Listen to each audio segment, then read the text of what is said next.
Welcome to Uplifting Humans, where we honor, empower, educate, and inspire the listener. I'm Cylindrin Buller, your host. Our guest today is Katerina Stuparyk, a transformational coach, writer, healer, intuitive change maker. She is committed to raising global consciousness. She is drawing on over a decade of her own personal healing work and comprehensive coach and leadership training. Welcome, Katerina. How are you? Good. Thanks, Sal. Great. So before we start, anything interesting about your morning that you'd like to share with? I've had a great morning. I got up and did a meditation, and then I had a class that is actually for my own personal healing work as I'm moving forward with my business. So yeah, it was really great. That's Lots of great. self-care. Yes, yes. And that's always a priority. You know, you're not, any good to anyone unless you're taking care of yourself first. Absolutely, for sure. So, Katerina, can you share with us about your journey through your struggles and your sexual trauma, your codependency, abuse, addiction? Can you share with the audience that journey? Sure. Where to start? Let's see. So I'm going to start with the fact that I didn't think I had a journey. So it didn't start until I was around 40. I actually was in a high-powered real estate job and living in Vancouver and working, and I had title and salary, and I was just cruising along, and then I wasn't, and I didn't know what happened. And now I can tell you 10 years later, after a decade of healing work, that what was happening was I was coming online, and I had been disassociated and from my body. I wasn't even attached to my body. I didn't know. I was so deep in survival. And yeah, so And where did that come a from? wake-up call. Yeah, And, I would um, say. yeah, I started crying in every bar and restaurant in town in Vancouver, and I didn't know why. And I thought it was my 40th birthday. Oh, But, I walked into a counselor's office and started unraveling from there. So I can tell you a little bit about that, or I don't know how you'd best want to approach it. But no, I think you're doing an awesome job. So you discovered at 40 that you weren't really quite who you thought you were. well, I was definitely, and again, I'm speaking in hindsight, so I couldn't see this at the time. At the Yes. time, it felt like my world was crumbling. Mm-hmm. I didn't know what was happening. But of course, okay, now I'm going to talk from 10 years later. And of course, this has happened since my conception. So just to give you a brief, I'm going to make it very brief, but I was conceived out of rape. My birth mother was very young when she ended up getting pregnant with me, and she had no resources, no support. She then put me up for adoption. And for the first year I was in foster care, there was abuse and misconduct in the foster care. I was taken out of that home and placed in another home. By this point, highly traumatized. Mm-hmm. I was 1 when my parents had officially adopted me. And, at that point, doctors, I had a lot of health issues to do with kidneys and everything else. And at that point, doctors were assessing whether or not I was even fit for adoption.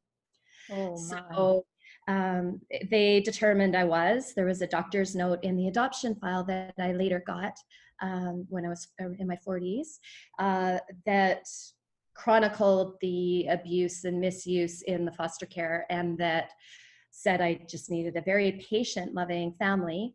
And then I actually ended up in a family who, they're lovely people, but as a result of their own childhood traumas that are unresolved, I ended up with an abusive, narcissistic mother, a father who was emotionally shut down and detached, and basically was saving himself.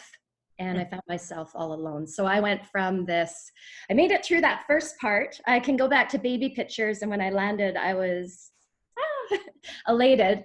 And when I look at pictures from about 5 on, I looked like I was in terror and traumatized, and that began my shutdown, and it began the start of all my building ways to defend and survive, and you know, life from there. If you don't deal with your things, life is so wonderful this way. It keeps bringing you opportunities after opportunities to look at your past wounds and heal.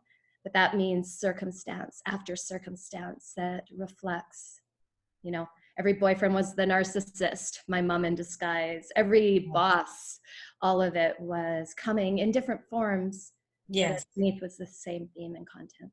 Mm. So, Wow, that's yeah, that in a nutshell is crazy because as you said that you were conceived out of rape, and at that time, being a single mother was such a huge factor. It's not easily accepted in those days that you're a mother with a child and there's no male yeah. role, right? Absolutely. Well, this was the 70s, so abortions meant you were in a back alley and there was health complications, you could die. And she was young and had no resources. She was living with her aunt, and her aunt was the only person she told in 65 years. Wow. She even was pregnant. She was here on her own. Her family, she had a family very similar to mine. And she came here from Winnipeg after Mhm. being born here. Yes. So she returned, and you know, she told the aunt, but couldn't bring me into the, like, she told the aunt afterwards, and as she was giving me up for adoption, she hid the pregnancy. But she lost her job. She was kicked out of the apartment she was renting because she was a bad influence on the lady's younger daughter. Oh She my had goodness. no resources. She told no one. And her next move was Salvation Army, because she was going to go live with her aunt because she got kicked out. But her uncle was making inappropriate advances on her, so she knew she couldn't bring a baby there. That is just unbelievable. It's one thing after the next, and you almost question, is the whole world full of these sorts of individuals, or is it something that we attract? Those are huge questions because, as you know, here at Uplifting Humans, we have, different stories that come out, and they're actually real stories based on real people who actually really survived and lived, and they learned how to thrive.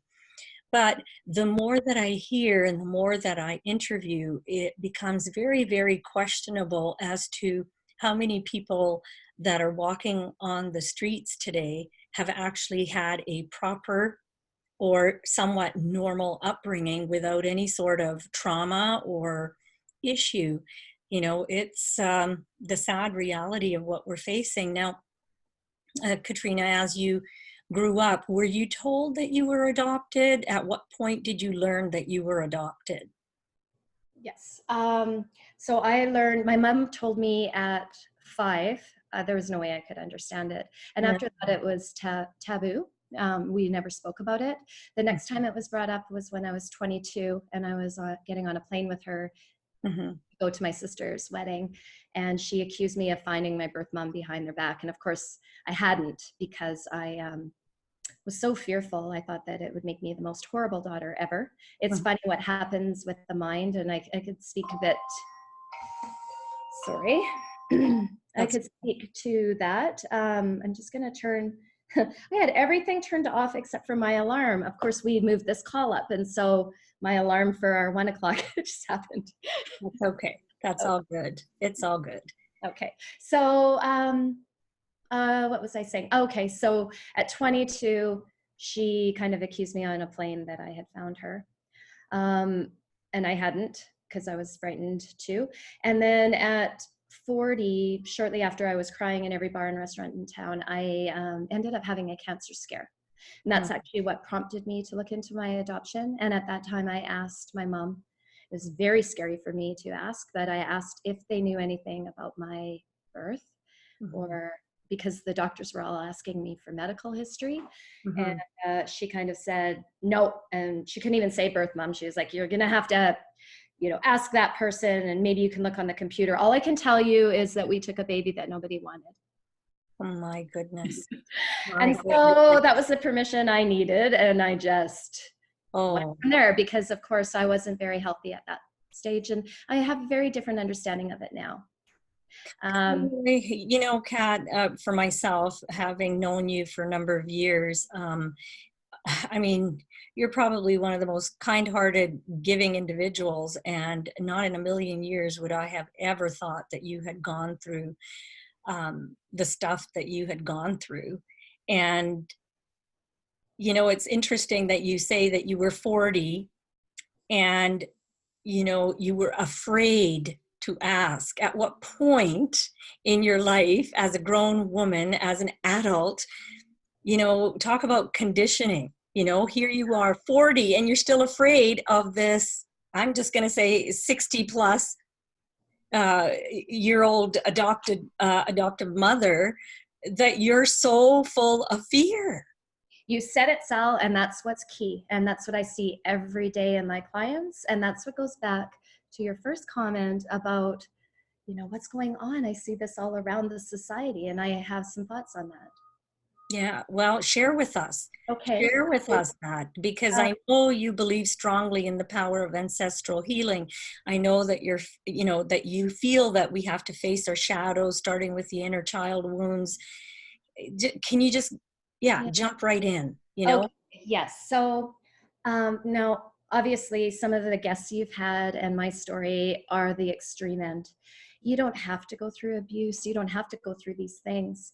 It's the issue is that when we are forming, when we're a baby, we're first just our heart, and then our nervous system starts forming, and our brains start forming. We basically start absorbing energy and information in the fetus in utero from 3 months on, from being conceived, right up until we're born. And then when we're born, we don't have, our brain hasn't, the prefrontal cortex has not yet formed in our brain. We wouldn't be able to be born and come through the birth canal if we were finished cooking. Yeah. So from 0 to 9, it is extremely, like, you're absolutely observing what your parents went through. So even if they were stressed financially, if they were fighting, if there was anything that you would feel it. And you not only, this is not, it's called implicit memory. It's actually not a memory that's like a visual, like we think of when we think of memory. We don't have that capacity when we're young. So this is cellular memory. This is like, if you could picture just a camera going off in a flash, that goes into your cells. So that's how your brain pathways form. That's how your nervous system forms. And that's what sets the template for, as we navigate the world from 9 on. So that means if you were bullied in school, if you had a teacher say something to you that stuck, we at that point don't know, and we tend to blame ourselves. And I would argue, and it's not just our parents. I mean, we all have whatever we're bringing in from the past, if you believe in reincarnation and past lives. Yes. We have our childhood experiences, we have our traumas, we have culture, we have society, we have religion, and all of that. The entire foundation that you are built on. So I believe that there is not one person, even if they're an executive, and I've worked with high-powered executives, Yes. that does not have inner childhood wounds and conditioning. Mm-hmm. And when they're acting out, whether it's an egotistical narcissist or someone that gets angry or someone power hungry or whatever, yes. None of us are, escaping this unless we do our work. Because this is deep, this is cellular, this is the autopilot, this is what gets activated. And that's where I say, again, I believe this is a kind universe. I believe the universe, everything's a gift and an opportunity to heal. Yes. And so, and this is a universe that is based on vibration. So where you're vibrating at and what your wounds are is what you're drawing to you. And that explains why you would be attracting your narcissistic adoptive mother and all the boyfriends and all the bosses and everything else, because it's who you think you are is what the universe delivers. Yes, and this isn't a conscious choice. So this goes even deeper because all Yeah. of this is happening in the unconscious. So Yeah. we are 95% unconscious. We use about 5% of our brain capacity. Yes. Everything else is running out of the surface. And what happens if you go through trauma, what happens is a splitting off. So you're a whole individual. We're all divine. We're all whole. And what happens as traumas happen is there's parts of you that split off and break away, that you kind of disown about yourself. Like, for instance, in my case, Yeah. my mother was extremely angry. Hmm.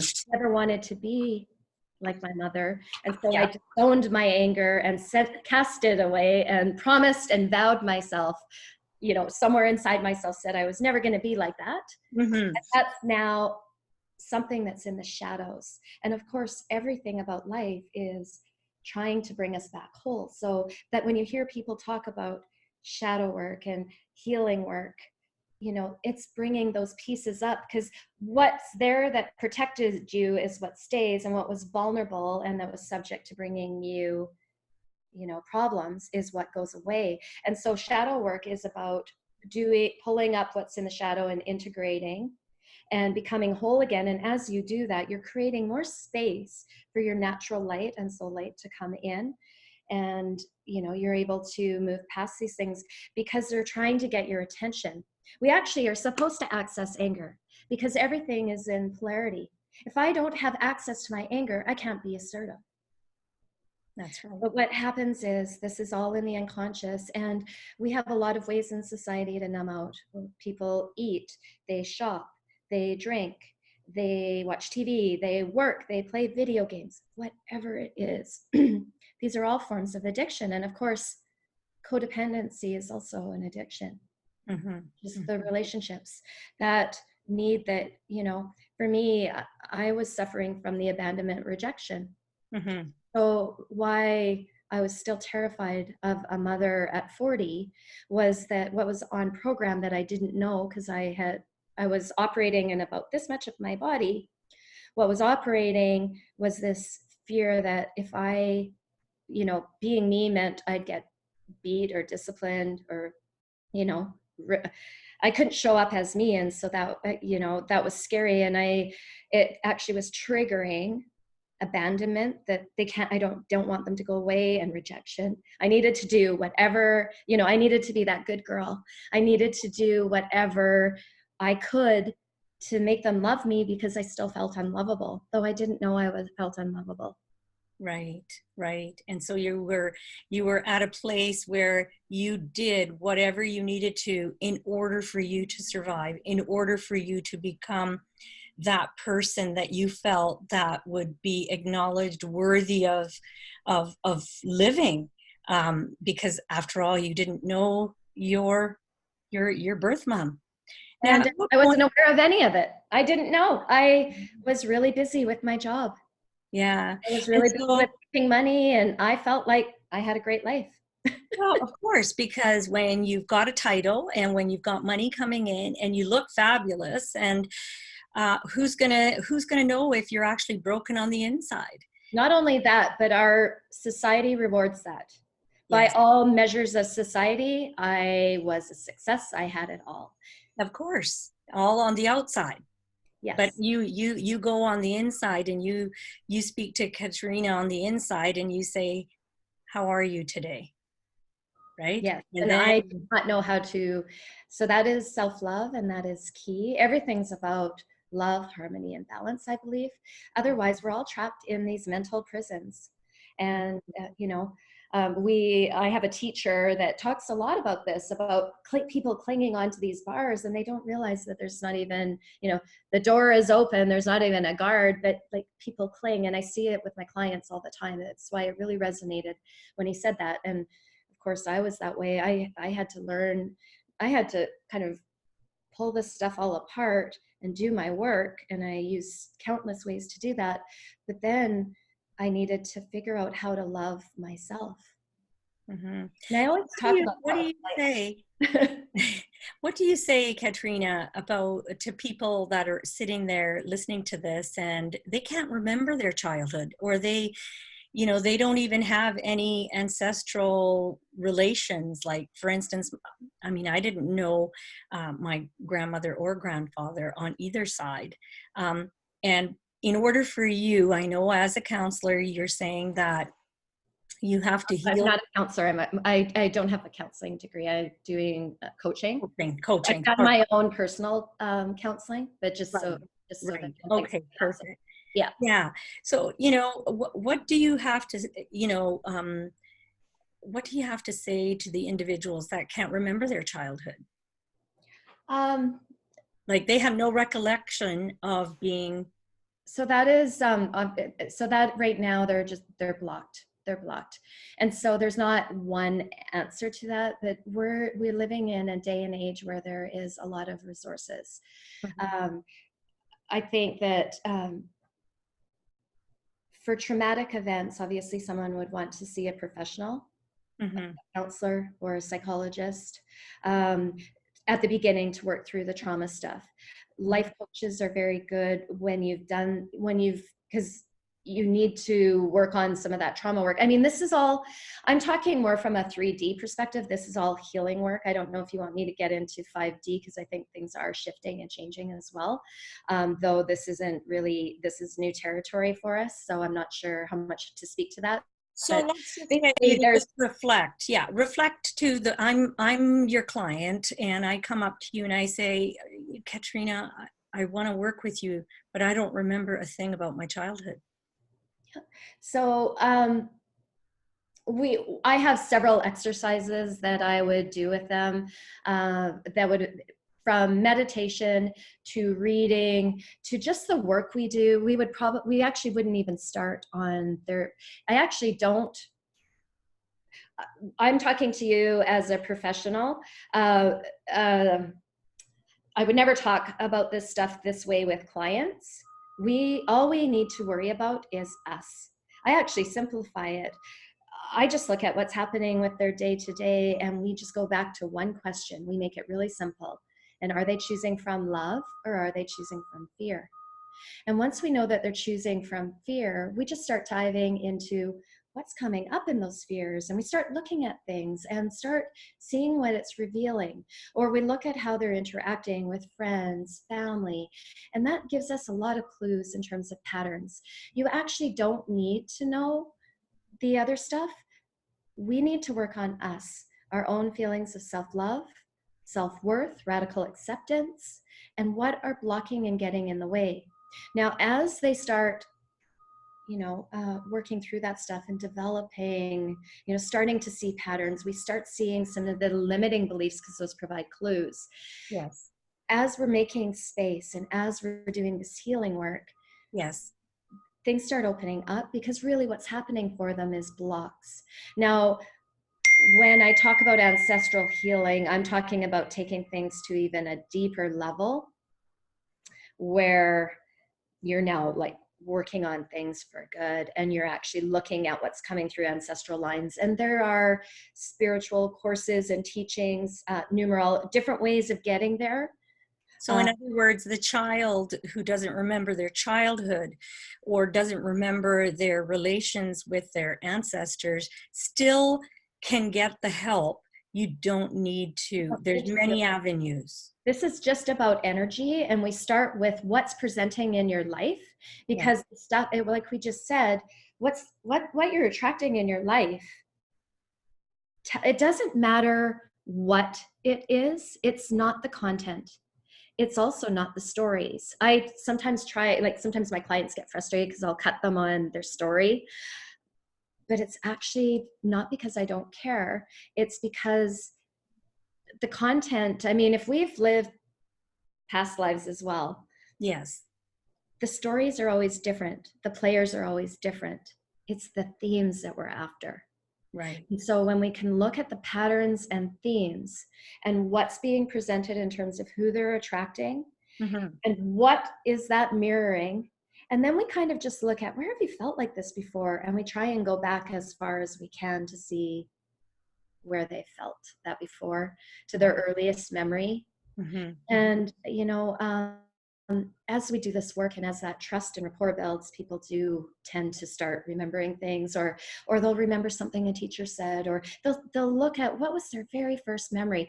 But a lot of this is, if it was really traumatic, it might start with, if I hit a block where someone's really coming against some trauma, they may go and do some sessions with a psychologist or a counselor and do something like EMDR, which is trauma therapy, where it goes into the unconscious. And so there's ways to get to the trauma, and then there's other healing methods as well. But we work on building this pillar of self-love, and where are they mentally, emotionally, physically, because even weight can give us clues. Mm-hmm. Mm-hmm. We look at all the aspects of life, Mm-hmm. and spirituality as well. I mean, I am very spiritual, so I have that in my practice, and I generally don't attract clients that don't have that spiritual makeup. I'm a very sensitive, and so I tend to attract those types of clients. Yeah, yeah. Now, you spent 27 years in the sales and in marketing strategy, in software and in real estate. And prior to that, I know that you were a teacher, or you were trained to be a teacher. Can you, just for the audience, what was that one thing that made you drop everything and totally change that trajectory of your life moving forward?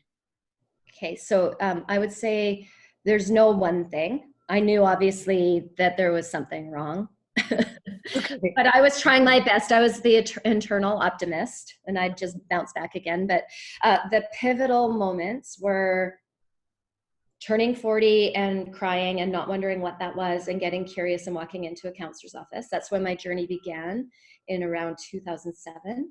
Yeah. In hindsight, I can tell you I was starting to go through an awakening process. I didn't know that. So in 2007, that was the first marker. Mm-hmm. And at 42, the cancer scare, which prompted me to look into my medical information. Right. That started a journey of, it started a journey down the counseling road, my personal counseling and meditating and that type of thing, yoga, all sorts of stuff, reading, blah, blah, blah. Mm-hmm. However, I wouldn't say that the real work, you don't need to spend a decade like I did. I was trying to navigate, and I was still in very negative, toxic situations. I can honestly say that my real work didn't begin until, all this work was prepping me for it, but where the real shift was March 2018, after a life-changing trip to Bali, which was very spiritual. And I did some very deep healing work there at a very special Ayurvedic resort on the island. And I had a life-changing experience, and that really prompted me to look at how I wanted to change directions. I had tried to escape real estate before. I was unsuccessful.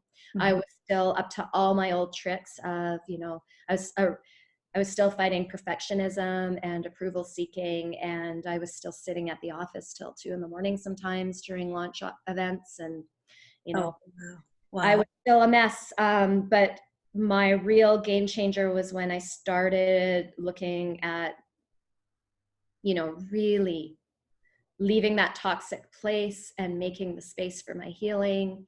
And the game changer was when I found my spiritual teacher, Joseph Gabby, when I attended one of his seminars. And I was already getting downloads from something higher that was along the lines of spiritual healing, and I had or ancestral healing, and I had planned a trip home where everything was happening, and I thought I was signing up for a numerology event, and I walked in, and that 3-day event changed my life. And it made me, before it was even done, I knew that I was going to be signing up for a mentorship to work with this teacher to add his healing methods and concepts to my toolbox for when I build my, when I do build my practice in Bali.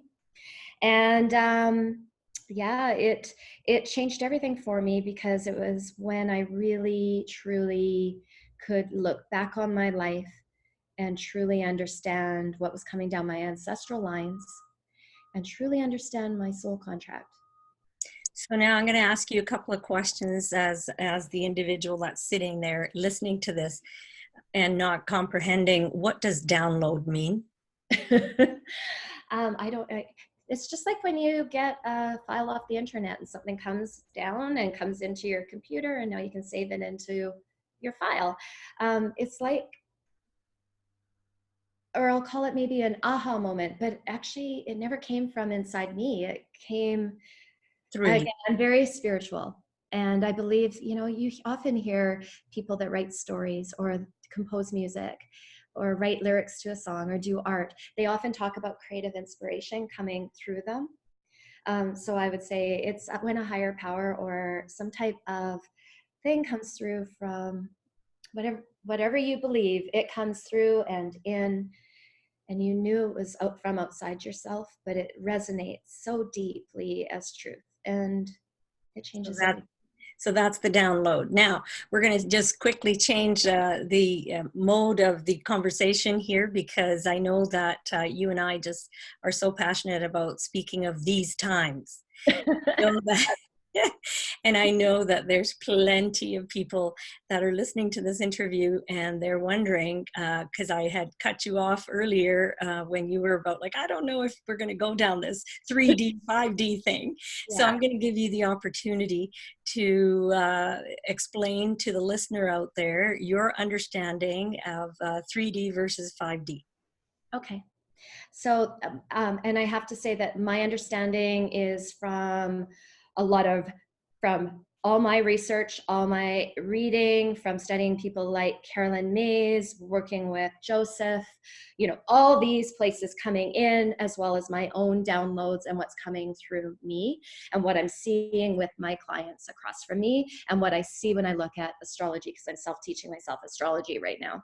So we're going into a very special time. We've actually been in it, and we've never been here before. According to Joseph, we are in the ninth year of the first cycle of new energy coming in. So just like always, from the beginning of time, we are evolving as a species. And just like the computer, as we know, we're in an age of information. And when you think of a computer, we know, like, now something can come from out of nowhere. It has a project attached. It's in your inbox. Like we were just talking about it this morning this way. I don't know why it's coming to me that way, but whatever we're seeing in the physical is actually a reflection of what's happening on a bigger scale.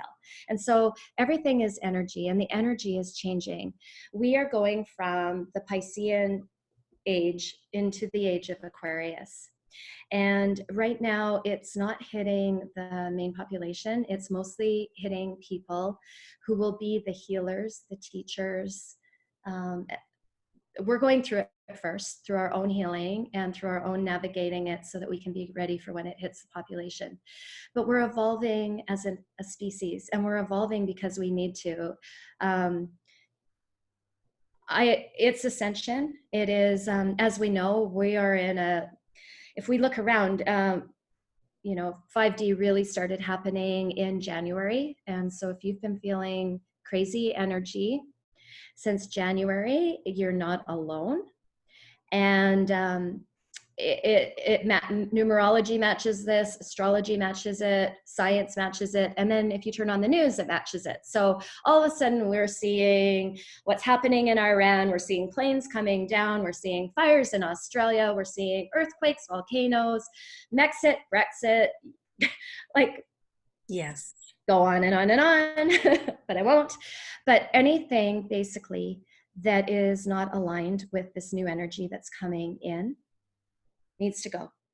And what I believe and what my understanding is that we as a species are really in trouble. Environmentally, we're in trouble. And if something doesn't change, and if people don't start waking up and doing their work, we will be in a very big dilemma. Anxiety's on the rise, depression's on the rise, suicide is on the rise. Everyone's caught up in this comparison and this day-to-day world where it'll never be enough and no one's happy. And in fact, the pressures are getting unsurmountable as they are on the earth. Something needs to change. The energy is now behind us to help us heal and remove some of this trauma in a way that it's never been before. And so I think that we're going to see the timing in terms of healing work that's required being cut, because some of it's going to be able to be tackled if you're working with the right people from an energy standpoint. But basically, we're moving to a place of wholeness and to relieve some of this trauma and some of this stuff that has us blocked and holding us back, because I believe we're all souls that have come here with a purpose and a mission, and we all have a part to play, and this isn't going to happen overnight. And that's why it's hitting the healers and teachers first. And, they're saying that it's not going to be in full swing until about 2032. So I think we're in for a big shakeup, and we're going to see it financially, politically. We're going to see it everywhere. Things that are not aligned are going to start disintegrating and going. So. Mm-hmm. Wow. And so your advice to the listener out there, in order to prepare themselves for the time that we're in now, not the time that's coming, the time that we're in now. Okay. What is a couple of tips that you can give to them to relieve them of their pressures? Okay. So the first thing is patience and love. This, I'm going to explain it. Oh God, there's so much here. I want to explain one thing. Things aren't always as they seem. So we can look at the moon in the sky, and sometimes it looks like a little sliver, and sometimes it's bright and full like it was 2 days ago. But the moon's always the moon. And the moon, if we look at it just in the sky, just like if we were to go in an airport plane and get above the clouds, the sun is there shining brilliantly, but we can be down here and look up and it looks all cloudy and gray. Or we can look up the moon and it looks like a sliver, but really it's a big ball in the sky. So the moon's always the moon, the sun's always the sun. Everything else is just weather. So my invitation to clients is to always come back to their breath. When you think of a hurricane, I mean, it's wild. The storms are all around you. And what you don't want is to get sucked into that drama and chaos. You don't want to be part of that storm. You want to come to your breath, push through your fear and push through all that weather and come to the center of the storm where it's calm. And try not to get pulled in. And right now, unfortunately, there's no easy way around this. There's through it. And so that's why I say patience and self-love. But remember that things are being presented to you because they're coming up to be healed and released. And that there's a little bit of trickster energy going on, especially right now with Mercury. We've just come out of the setup phase of Mercury retrograde. We're about to go into Mercury retrograde. Things are going to come up that remind you of past wounds and past things. And it's an opportunity to decide, do I still want to keep hanging on these bars or do I want to let go? And so I practice one practice that people can do. I mean, it depends on what it is, but what brings you joy? What makes you passionate? What makes you feel good? I mean, there's things like writing, journaling, meditation, yoga, sound healing. There is salt baths, there's painting, there's walks in nature. There's, seek support, seek advice. And a practice that I have my clients do is something that Tara Brock talks a lot about in her books and in her videos, and that's called RAIN, where what I have them do, it's really easy to remember, especially in Vancouver where it's raining all the time, especially this time of year. You recognize what's going on. That's the R. You allow it. So you allow it to be there without judgment. Then investigate. Where are you feeling it in your body? And if you're working with someone who understands energy and energy anatomy, they'll be able to give you some hints on what that's pointing to. But even right now, if you just try and see, is it in my heart? Because the problem is that people are in their head. So is it in your heart? Is it just below? Is it like under your navel? Where is it on your body? What does it feel like? What color is it? what does it feel like in your body? And when have you felt that before? And then the N is nurture. Just give yourself some self-love. There's no judgment here. We're all doing the very best we can.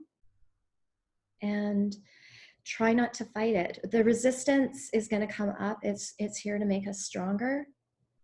But just know that this is happening for us. And, it's a course correct.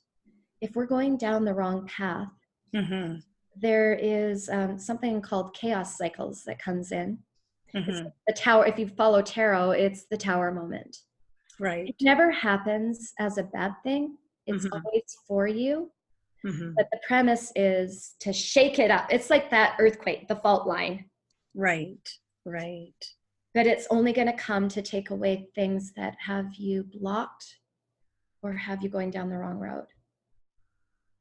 Great. Well, that's great advice, Katerina. And, we're coming to the close of the session here for today's conversation. And if I may ask you one more question, and that is there an offering or a sharing for our audience that's listening today from you? An offering or a sharing? Yes. If they want to get a hold of you. Oh, yes. Of you. I've been so focused on, here's me. Lately, I've been working on my foundation because I'm working with clients now, and I'm open to working with other clients. So if you're ready to work and invest in yourself and your health, you can reach me at Katerina at innertemplecoaching.com. Because I've been working on my foundational work, and I have a goal to do workshops and retreats and wellness things in Bali.